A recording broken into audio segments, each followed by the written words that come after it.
ఒక రైతుకు మంగళుడు అనే కొడుకుండేవాడు. మంగళుడికి పొలం పనిలో ఏమీ ఆసక్తి లేకపోవటం గమనించి, రైతు వాణ్ణి ఇంకేదన్నా వృత్తిలో పెడదామనుకుని, వాడితో ఊళ్ళమీద బయలుదేరాడు. ఎక్కడా మంగళుడికి పని నేర్పేవాళ్ళు దొరకలేదు. కొన్నాళ్ళయ్యాక ఒక సాయంకాలం వాళ్ళు పెద్ద మైదానం మధ్యున్న ఒక ఇంటిని చూశారు. రైతు ఆ ఇంటిని సమీపించేసరికి ఒక మనిషి బయటికి వచ్చి, "ఎవరు మీరు? ఏం కావాలి?" అని అడిగాడు. "నేనొక రైతును, వీడు నా కొడుకు మంగళుడు. వీణ్ణి మీ దగ్గర పెట్టుకుని మీ వృత్తి నేర్పండి" అన్నాడు మంగళుడి తండ్రి. "మా వృత్తి ఏమిటనుకున్నావు?" అని ఆ మనిషి నవ్వుతూ అడిగాడు. "ఏదైనా నాకు అభ్యంతరం లేదు. నా కొడుకు ఏ వృత్తిలోనైనా సరే పైకి రావాలి. అదే నాకు కావలసింది" అన్నాడు రైతు. "సరే, మీ వాడికి మా వృత్తి నేర్పి నీ దగ్గరికి పంపిస్తాము" అన్నాడు ఆ మనిషి. ఇంతకు అతనెవరంటే ఒక దొంగల ముఠా నాయకుడు. అతనితో పాటు మొత్తం 40 మంది దొంగలు ఆ పెద్దింట్లో ఉంటున్నారు.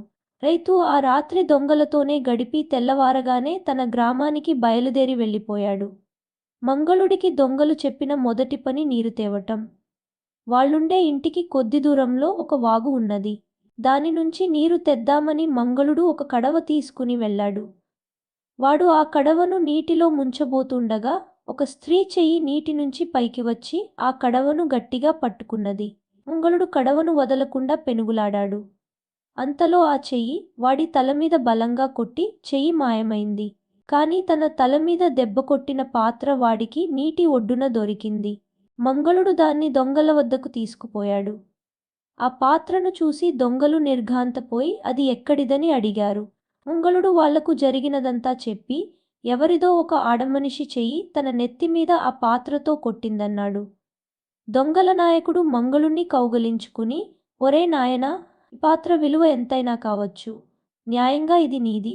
దీన్ని అమ్మితే మనం ఇక దొంగతనాలు చేసే పని ఉండదు. నీవంతు వచ్చిన డబ్బు తీసుకుని మీ ఇంటికి వెళ్ళిపోయి బతికున్నన్నాళ్ళు హాయిగా ఉండవచ్చు" అన్నాడు. తను వెంటనే ఆ పాత్రను తీసుకుని తన గుర్రం మీద నగరానికి వెళ్ళి ఒక బంగారు వర్తకుడికి దాన్ని చూపి, "దీన్ని ఎంతకు కొంటారు?" అని అడిగాడు. "దీని వెల నేను ఇచ్చుకోలేను. పెద్ద రత్నాల వర్తకుడు ఉన్నాడు. ఆయనకు చూపించు" అన్నాడు బంగారు వర్తకుడు. రత్నవర్తకుడు ఆ పాత్రను చాలాసేపు పరీక్షించి, "దీన్ని నేను కొంటాను. అయితే దీని ధర రాజుగారు ఎంత నిర్ణయిస్తే అంత ఇస్తాను" అన్నాడు. ఇద్దరూ కలిసి రాజుగారి దగ్గరికి వెళ్లారు. రత్నవర్తకుడు రాజుతో, "మహారాజా, కిందటేడు మా దుకాణంలో పడి ఈ పాత్రను ఇంకా ఇతర వస్తువులను దొంగిలించిన దొంగ దొరికాడు" అంటూ దొంగల నాయకుణ్ణి చూపాడు. "ఈ పాత్ర నీకెక్కడిది? నిజం చెప్పు" అని రాజు దొంగల నాయకుణ్ణి అడిగాడు. "మా దగ్గర పని నేర్చుకునేటందుకు చేరిన కుర్రాడికి ఇది వాగొడ్డున దొరికింది" అన్నాడు దొంగల నాయకుడు. "మీరు చేసే వృత్తి ఏమిటి?" అని రాజు మళ్ళీ అడిగాడు. "మహారాజా, నిజం చెప్పాలంటే మా వృత్తి దొంగతనం. మేమంతా కలిసి 40 మందిమి. మా దగ్గర పని నేర్చుకోవటానికి ఇప్పుడే ఒక కుర్రాడు చేరాడు. వాడికే ఇది దొరికింది" అన్నాడు దొంగల నాయకుడు. రాజు తన భటులను దొంగలున్న ఇంటికి పంపించి మిగతా 39 మంది దొంగలను మంగళుణ్ణి పట్టి తెప్పించాడు. మంగళుడు రాజు ముందు వంగి నమస్కారం చేసి, "మహారాజా, నాకే ఈ పాత్ర దొరికింది. తమ సెలవైతే ఏడాదిలోగా ఇలాంటి పాత్రలు మరో 11 తీసుకురాగలను. కాని తమరు నగరంలో ఉండే మోసపు వర్తకుల తలలు తీసేస్తానని మాట ఇవ్వండి" అన్నాడు. దానికి రాజు, "నువ్వు వెళ్ళి ఏడాదిలోగా ఇలాంటి పాత్రలు మరి 11 పట్టుకురా, నిన్ను వదిలేస్తాను. అంతదాకా ఈ 40 మంది దొంగలు బందిఖానాలో ఉంటారు" అన్నాడు. మంగళుడు ఆ పాత్రను తన దుస్తులలో దాచుకుని దొంగల నాయకుడి గుర్రం ఎక్కి మరొక రాజ్యానికి వెళ్ళి అక్కడ ఒక పేదరాశి పెద్దమ్మ ఇంట దిగాడు. "పెద్దమ్మ, ఏమిటి ఈ ఊరి విశేషాలు?" అని మంగళుడు పెద్దమ్మను అడిగాడు. "ఏమున్నది నాయనా, మా రాజుగారి కొడుకు నీ ఈడువాడే ఈ మధ్యే చనిపోతే సమాధి చేశారు. ప్రతి రాత్రి ఎవరో వచ్చి రాజకుమారుడి శవాన్ని కదిలిస్తున్నారు. రాజుగారు చాలా ఆందోళన పడిపోతున్నారు" అన్నది పేదరాశి పెద్దమ్మ. మంగళుడు పెద్దమ్మను వెంటబెట్టుకుని రాజుగారి వద్దకు వెళ్ళి, "మహారాజా, ఈ రాత్రి నేను రాజకుమారుడి సమాధికి కాపలా కాస్తాను. అనుమతి ఇవ్వండి" అన్నాడు. దానికి రాజు, "కాపలా వాళ్ళే ఏమీ చేయలేకపోయారు. నువ్వొక్కడివే ఏమి చేయగలవు? సరే, చూద్దాం, నువ్వు కూడా కాపలా కాసి చూడు" అన్నాడు. మంగళుడు విల్లంబులు తీసుకుని ఆ రాత్రి రాజకుమారుడి సమాధి వద్దకు వెళ్ళి సమాధికి కొద్ది దూరంలో ఒక చీకటి ప్రదేశంలో దాక్కున్నాడు. సరిగ్గా అర్ధరాత్రి అయ్యేసరికి 3 తెల్ల పావురాలు ఆకాశం నుంచి సమాధి ముందుకు దిగి ముగ్గురు స్త్రీలుగా మారాయి. ఒక స్త్రీ చేతిలో ఎర్రని బెత్తం ఉన్నది. ఆమె ఒక చిన్న గుడ్డను నేలమీద పరిచి దానిమీద ఎర్రబెత్తంతో కొట్టి వడ్డించు అన్నది. వెంటనే ఆ గుడ్డ మీద 4 కంచాలలో భోజనం వచ్చింది. తరువాత ఆమె సమాధిలోకి వెళ్ళి దాని అడుగున ఉండే రాతిమీద కొట్టి తెరుచుకో అన్నది. రాయి పైకి లేచింది. ఆమె దాని అడుగున ఉన్న శవాన్ని బెత్తంతో తాకి లేచి రా అన్నది. వెంటనే రాజకుమారుడు ప్రాణాలతో లేచి పైకి వచ్చాడు. తరువాత నలుగురు కూర్చుని భోజనానికి ఉపక్రమించారు. అదే సమయమనుకొని మంగళుడు ఒక బాణం ఎక్కుపెట్టి రాజకుమారుడికి తగలకుండా స్త్రీల మధ్యకు వదిలాడు. వెంటనే ముగ్గురు స్త్రీలు పావురాలుగా మారి ఎగిరిపోయారు. వాళ్ళు తమ వెంట తెచ్చిన తుండుగుడ్డ, బెత్తము అక్కడే ఉండిపోయాయి. మంగళుడు వాటిని తీసుకుని రాజకుమారుడితో, ఇంక నీకు ఈ సమాధితో ఏం పని? మీ ఇంటికి పోదాం పద అన్నాడు. చనిపోయిన కొడుకు ప్రాణాలతో తిరిగి వచ్చేసరికి రాజు పొందిన ఆనందం అంతా ఇంతా కాదు. ఆయన మంగళుడితో, నాయనా, నీ రుణం ఎలా తీర్చుకోవాలో తెలీదు.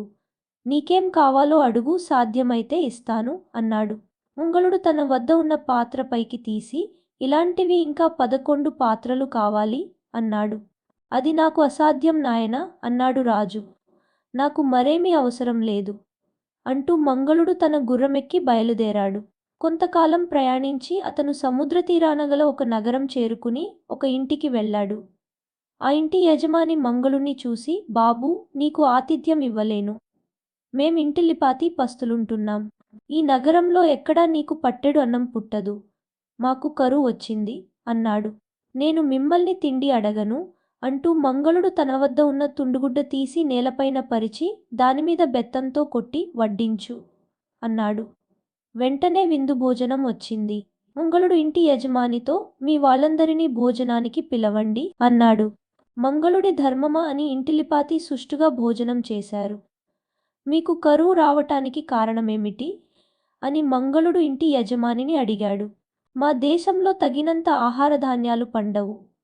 అందుచేత మేం వాటిని సముద్రం ద్వారా తెప్పించుకుంటాం. కానీ ఈ మధ్య ఒక అదృశ్యహస్తం మా ధాన్యపు ఓడలను ముంచేసి మాకు తిండికి కరువు కలిగిస్తున్నది. ఏం చెయ్యాలో మాకు తోచటం లేదు అన్నాడు ఇంటి యజమాని. ఏం చెయ్యాలో నాకు తెలుసు, మీ రాజుగారి దగ్గరికి పోదాం పదా అని ఇద్దరూ రాజు వద్దకు వెళ్లారు. రాజా, మీ ధాన్యపు పడవలు క్షేమంగా చేరేటట్టు నేను చూస్తాను, నాకేమి ఇస్తారు అని మంగళుడు రాజును అడిగాడు. నీకేం కావాలంటే అది ఇస్తాను అన్నాడు రాజు. మంగళుడు 40 పడవలను వెంటబెట్టుకుని వెళ్ళి వాటిని ధాన్యంతో నింపుకుని సముద్రం ద్వారా తిరిగి వస్తుండగా అకస్మాత్తుగా ఒక స్త్రీ చెయ్యి సముద్రంలో నుంచి పైకి వచ్చింది. చేతికొక బంగారు కడియం ఉన్నది. మంగళుడు ఆ చెయ్యి పట్టుకుని విదిలించి అవతలికి తోసేశాడు. చెయ్యి నీటిలో మునిగిపోయింది గాని చేతికి ఉన్న కడియం అతని చేతిలోకి ఊడివచ్చింది. ఆ ధాన్యంతో కాటకం తొలగిపోయింది. ప్రజలు కడుపు నిండా తిన్నారు. రాజు మంగళుడితో, నీకు ఏమి బహుమానం కావాలో కోరుకో, ఇస్తాను అన్నాడు. మంగళుడు తన పాత్ర పైకి తీసి, ఇలాంటివి ఇంకా 11 పాత్రలు కావాలి అన్నాడు. దానికి రాజు, నా రాజ్యమంతా అమ్మినా అలాంటి పాత్ర రాదు. కావలిస్తే నా కూతురిని పెళ్ళాడు. నా నగరం ఇస్తాను, తీసుకో అన్నాడు. ఇలాంటి పాత్రలు తప్ప ఇంకేమీ వద్దు. నా సోదరులు 40 మంది కారాగారంలో మగ్గుతున్నారు. వాళ్లను తలచుకుని నేను కన్ను మూయలేకుండా ఉన్నాను అన్నాడు మంగళుడు. దానికి రాజు, నేను నీకు ఒక సహాయం చేయగలను, రేపు ఉదయం కనపడు అని చెప్పి వెంటనే తన నౌకాదళాధికారిని పిలిపించి, యక్షరాజకుమార్తెలు భోజనాలు చేసే చోటు నీకు తెలుసు గదా, రేపు మంగళుణ్ణి అక్కడికి తీసుకుపోయి ఆ స్థలం చూపించు అన్నాడు రాజు. మరునాడు ఉదయం మంగళుడు వచ్చాడు. రాజు అతనితో, నేను నిన్ను యక్షిణులు భోజనాలు చేసే చోటికి పంపుతాను. వాళ్ళు నీకు నువ్వు కోరినటువంటి పాత్రలు ఇవ్వవచ్చు అన్నాడు. మంగళుడు తన గుర్రాన్ని తానున్న బసలోనే వదిలి రాజుగారి నౌకలో బయలుదేరాడు. 7 రోజులు ప్రయాణం చేసి వారు అవతలి తీరాన్ని చేరారు. నౌకాదళాధిపతి మంగళుడికి దూరంగా ఉన్న ఒక కోటను చూపించి, అదే యక్షిణుల కోట అన్నాడు. మంగళుడు నౌక దిగి కోటలోకి ప్రవేశించాడు. లోపల ఒక ముసలివాడు వంట చేస్తున్నాడు. ఎవరు బాబూ నువ్వు? యక్షిణులు వచ్చేవేళ అయింది. వాళ్ళ కంటపడితే ప్రమాదం, ఆ తెరల వెనక దాక్కో అన్నాడా వంటవాడు. మంగళుడు వెంటనే పోయి తెరల చాటున దాక్కున్నాడు. కొద్దిసేపటిలో యక్షరాజు కుమార్తెలు 3 వచ్చారు. వంట సిద్ధమైంది, వడ్డించమంటారా అమ్మాయిలు? అన్నాడు వంటవాడు. 3 భోజనాలకు కూర్చున్నారు. అది ఇది మాట్లాడుతూ మధ్యలో ఒక యక్షిణి ఇలా అన్నది, ఆ 40 మంది దొంగలు 7 ఏళ్లపాటు వాగులో నీరు తాగకుండా ఆపగలిగాను. ఇంతలో ఎవడో కుర్రాడు వచ్చి నా చేతిని పట్టేసుకున్నాడు. చెయ్యి విడిపించుకోవటానికి అతన్ని పాత్రతో కొట్టవలసి వచ్చింది. భలేవాడు అన్నది. రెండో యక్షిణి వెంటనే, నా మంత్రదండం కాజేసి చచ్చిన వాళ్లను బతికించిన వాడేమన్నా తక్కువవాడా? అన్నది నిట్టూర్చుతూ. వెంటనే మూడో యక్షిణి, నా చేతిని తోసేసి ధాన్యపు నౌకలను తీసుకుపోయి నా చేతిలో ఉన్న నగరాన్ని విడిపించిన కుర్రాడెంతటి వాడయుండాలి అన్నది మరింత గట్టిగా నిట్టూర్చి. ఈ మాటలను విన్న మంగళుడు తెరలచాటు నుంచి ముందుకు వచ్చి, ఆ కుర్రాడు మీ ఎదట పడితే వాడికేమిస్తారు అని అనగా, వెంటనే వారు ఏం కావాలంటే అది ఇస్తాం అన్నారు ముక్తకంఠంతో. 3 ఒక్కసారే మంగళుణ్ణి గుర్తించి ఆశ్చర్యపోయారు. వాళ్ళు అతన్ని తమ సరసన కూర్చోబెట్టుకుని, ముందు మాతో కలిసి భోజనం చెయ్యి అన్నారు. వాళ్ళు భోజనం చేస్తుండగా యక్షరాజు తన కుమార్తెలకు దూత ద్వారా ఒక సందేశం పంపాడు. భోజనాలు పూర్తి కాగానే ఆ దూత పెద్ద యక్షినికి ఒక ఉత్తరం ఇచ్చాడు. ఆమె దాన్ని చదివి కంటనీరు కార్చసాగింది. రెండవ యక్షిని, మూడవ యక్షిని కూడా ఆ ఉత్తరం చదువుకుని కన్నీరు కార్చనారంభించారు. అది చూసి మంగళుడు యక్షిణులతో, ఆ ఉత్తరం చదివి మీరెందుకు అంతగా దుఃఖిస్తున్నారు? అందులో ఏమున్నది అని అడిగాడు. మా అన్నను వృషభాసురుడు ఎత్తుకుపోయాడు. అతన్ని విడిపించటం సాధ్యం కాలేదట అన్నది పెద్ద యక్షిణి. వెంటనే మంగళుడు, దేవుడు మేలు చేస్తే నేనే విడిపించగలను, కాని కారాగృహంలో ఉన్న నా 40 మంది అన్నల మాటేమిటి? వారిని ఎవరు కాపాడుతారు? ఇలాంటి పాత్రలు ఇంకా 11 సంపాదించి వెంట తీసుకుపోతే గాని వారికి విముక్తి కలగదు అనగా, దానికి ఆ యక్షణులు, ఈ ముష్టి పాత్రల కోసం బెంగపడతావేమిటి? ఇలాంటివి ఎన్ని కావాలంటే అన్ని ఇస్తాం. ఇక ఆ గొడవతేకు సరేనా అన్నారు. అలా అయితే నా ప్రాణాలు కూడా కాపాడిన వాళ్ళవుతారు. నన్ను మీ తండ్రిగారి దగ్గరికి తీసుకుపోండి అన్నాడు మంగళుడు. అందరూ కలిసి యక్షరాజు వద్దకు వెళ్లారు. మంగళుడు రాజుకు వందనం చేసి చేతులు కట్టుకుని నిలబడ్డాడు. ఈ మానవమాతృణ్ణి ఇక్కడికెందుకు తీసుకొచ్చారు అని యక్షరాజు తన కుమార్తెలనడగగా, ఇతను వృషభాసురుడి నుంచి అన్నను రక్షిస్తాడట అని సమాధానమిచ్చారు. దానికి యక్షరాజు, నిజమా? నువ్వు నా కొడుకును ఆ రాక్షసుడి నుంచి కాపాడగలవా అని అనగా, ప్రయత్నిస్తాను అన్నాడు మంగళుడు. ఈ వృషభాసురుణ్ణి నువ్వు చూసావా అని రాజు అడగగా, లేదు అని సమాధానమిచ్చాడు. యక్షరాజు మంగళుడికి తన వద్ద ఉన్న గుర్రాలలో అతనికి కావలసినది ఎంచుకోమన్నాడు. తన సొంత ఖడ్గము, డాలు, విల్లు, గద ఇచ్చాడు. తరువాత ఆయన తన సేనానాయకుడితో, ఈ కుర్రవాణ్ణి వృషభాసురుడుండే కొండ దగ్గర దిగబెట్టిరా అన్నాడు. మంగళుడు తాను ఎన్నుకున్న గుర్రం మీదికి ఎగిరిదూకాడు. అది చూసి యక్షరాజు, కుర్రవెధవ నెగ్గేటట్టు ఉన్నాడు అనుకున్నాడు. యక్షసేనాపతి మంగళుడి వెంట వృషభ పర్వతం దాకా వెళ్ళి, ఈ కొండ మీదనే వృషభాసురుడుండేది. నువ్వు కొండమీదికి పో, నేనిక ముందుకు రాను, తిరిగిపోతాను అనగా, మంగళుడు అతనికి వీడ్కోలు చెప్పి గుర్రాన్ని కొండమీదికి దౌడు తీయించాడు. గుర్రం రాక్షసుడి కోటద్వారం ముందు ఆగింది. ఒరే, నాతో యుద్ధానికి రారా అంటూ మంగళుడు పెద్దగా కేకపెట్టాడు. 2 ద్వారపాలకులు ద్వారం తెరుచుకుని బయటికి వచ్చి మంగళుడికేసి ఈసడింపుగా చూసి అతన్ని లోపలికి వెళ్లకుండా అటకాయించారు. మంగళుడు కత్తి దూసి 2 తలలు నరికేసి వాటిని కిటికీల గుండా లోపలికి విసిరివేశాడు. ఆ చప్పుడుకు వృషభాసురుడు నిద్రలేచి కిటికీ గుండా మంగళుణ్ణి చూశాడు. వెంటనే అతను తన ఆయుధాలు తీసుకుని బయటికి పరిగెత్తి వచ్చాడు. 2 ద్వంద్వయుద్ధం ఆరంభించారు. రాక్షసుడు తన గదను మంగళుని పైకి విసరగా అది గురితప్పి కిందపడి భూమి దద్దరిల్లేటట్టు శబ్దం చేసింది. మంగళుడు దాన్ని తీసుకుని రాక్షసుడి మీదికి వేస్తూ, యుద్ధం చేయక ఆటలాడతావేమిటి అన్నాడు. వృషభాసురుడు మంగళుడి మీదికి వరసగా 7 గదలను, 7 బాణాలు గురిచూసి వదిలాడు. ఒక్కటి మంగళునికి తగలలేదు. ఆగు, ఇక నా వంతు అంటూ మంగళుడు తన కత్తితో రాక్షసుడి కంఠాన్ని నరికాడు. రాక్షసుడి తల కిందపడి కొండ కిందికి దొర్లుకుంటూ పోయింది. మంగళుడు తన గుర్రాన్ని బయటకట్టేసి కోటలోపలికి వెళ్ళి యక్షరాజు కుమారుణ్ణి బంధవిముక్తుణ్ణి చేసి, పద మీ నాన్నగారి దగ్గరికి పోదాం అన్నాడు. ఇద్దరూ గుర్రాలెక్కి యక్షరాజుండే చోటికి బయలుదేరారు. దారిలో యక్షయువరాజు మంగళుడితో, మా నాన్న నిన్ను ఏదన్నా కోరుకోమంటే మా ఆఖరు చెల్లెలిని భార్యగా కోరుకో, ఆయన చేతికి ఉన్న ఉంగరం కూడా అడుగు మరిచేవు సుమా అన్నాడు. క్షేమంగా తిరిగి వచ్చిన తన కుమారుణ్ణి చూసి యక్షరాజు దంపతులు పరమానందభరితులయ్యారు. రాజు మంగళుడితో, నీకేం బహుమానం కావాలో కోరుకో, తప్పక ఇస్తాను అన్నాడు.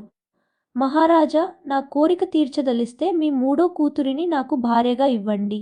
అలాగే మీ వేలిన ఉన్న ఉంగరం మరియు ఇలాంటి పాత్రలు 11 ఇప్పించండి అన్నాడు మంగళుడు. తప్పక ఇప్పిస్తాను, నువ్వు వాటిని పుచ్చుకోదగినవాడివే అన్నాడు యక్షరాజు నవ్వుతూ. మంగళుడికి మూడో యక్షినికి పెళ్లి జరిగింది. వివాహ మహోత్సవాలు 7 రోజుల పాటు సాగాయి. 8వ రోజున మంగళుడు 12 పాత్రలు కట్టుకుని తన భార్యతో సహా బయలుదేరాడు. అతను తన రాజధాని చేరేనాటికి సంవత్సరం పూర్తి అయిపోయింది. 40 మంది దొంగలకు శిరశ్ఛేదం చేసే ప్రయత్నం సాగుతున్నది. ఆగండి అంటూ మంగళుడు వచ్చి మూట విప్పి, ఇవిగో మీరు కోరిన పాత్రలు అని 12 పాత్రలను ఒకదానిపైన ఒకటి పేర్చి రాజు ముందు పెట్టాడు. రాజు వర్తకుణ్ణి పిలిపించి, ఈ పాత్రలలో నీ పాత్ర ఏదో పోల్చగలవా అని అడిగాడు. వర్తకుడికి ఆ పాత్రలన్నిటినీ చూసి తల తిరిగిపోయింది. అతను ఏమీ చెప్పలేకపోయాడు. రాజు 40 మంది దొంగలను విడిచి పుచ్చి మోసకారి అయిన వర్తకుడి తల తీయించేశాడు. తన నగరంలో ఉన్న వర్తకులందరినీ రాజు విచారించి వారిలో మోసగాళ్లను అందరినీ దేశం నుంచి వెళ్ళగొట్టాడు. తరువాత రాజు మంగళుణ్ణి తన రాజ్యానికి రాజుగా నియమించాడు. మంగళుడి పరిపాలనలో ప్రజలు సుఖ సంతోషాలతో ఏ లోటు లేకుండా జీవించసాగారు. విన్నారు కదా ఈ కథ. మరొక కొత్త కథతో మళ్ళీ కలుద్దాము. సర్వే జనా సుఖినో భవంతు. లోకా సమస్తా సుఖినో భవంతు. సమస్తలోకా సుఖినో భవంతు.